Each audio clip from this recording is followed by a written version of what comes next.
Is it safe to exercise if your back hurts? This is a question we get quite a lot, and the short answer is usually, and the longer answer is this. Now, first of all, I'm going to preface this by saying it's very common these days to focus on encouraging people back to activity as quickly as possible, and there's good reason for that, because psychologically it gets over the barrier of being afraid of movement, being afraid of exercise, and kind of it's a case of getting back on the horse sort of thing. But also physically it's good to encourage movement, encourage exercise, because it gets the joints moving and it's just generally good for the body. It does help people recover from back pain. Having said that, there can be exceptions or nuances, and I'm talking now this is from 17 years of clinical experience of working with people, helping them back into activity, but also from my own personal experience. I injured my back when I was 16 doing karate, got my back fixed through chiropractic and physio, but it took me a while to figure out that there's certain things that I needed to modify or avoid, or just wait and step up at the right time. So I kind of teach these to my patients as well. Getting back into exercise if you've got back pain. First of all, is it safe? Yes, it's usually safe. Right, by safe we mean there's no physical damage going to occur, probably. You have to speak to your clinician about specific cases like disc prolapses. But usually when you have pain, even muscle spasm and inflammation, it's not physical damage that's happening, it's your body's emergency measures stepping in. We know all about emergency measures in the last year or so.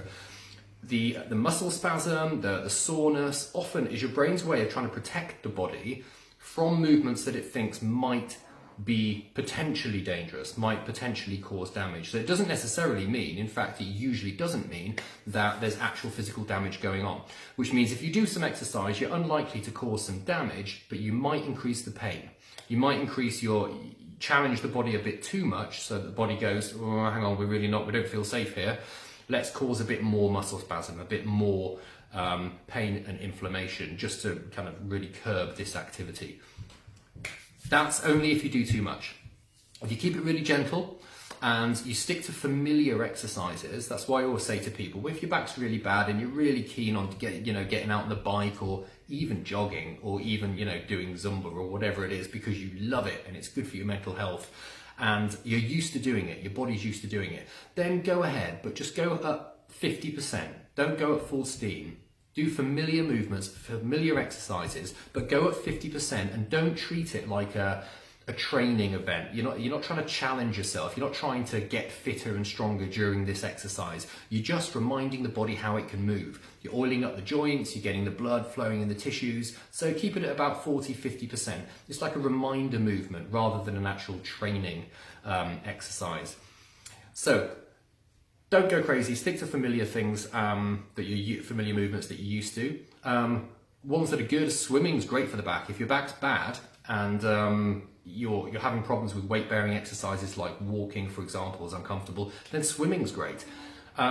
Even if you're not actually swimming, walking widths is a good idea. That means just walking across the width of the pool, literally just doing this, walking across, because it takes a bit of weight off the body, off the back.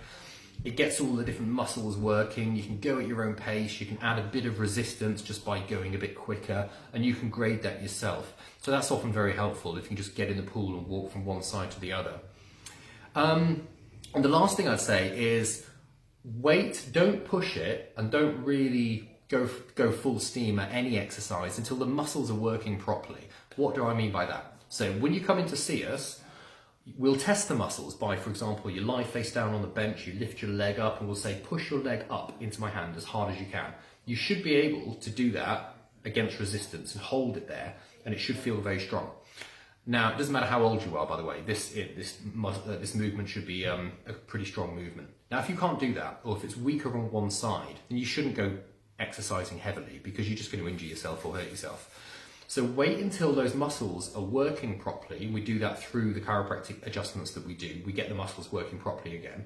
When we find that all the major muscle groups are firing correctly, so you can push your arm up like that, you can push your leg out to the side, they're all working properly, then go ahead and do what you want. That means that you can safely exercise in any way that you want, for the most part, and you're not going to do yourself a mischief. So, first of all, you're not going to cause any physical damage. But you may increase the pain or muscle spasm if you challenge your body too much when it's acute.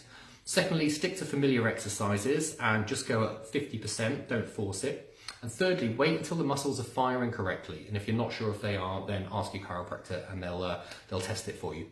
I hope that answers a few questions. I know I went into a bit of detail there, but I hope it's helpful. And if you want to know any more, please pop some comment down there, and I'll see you soon. Take care.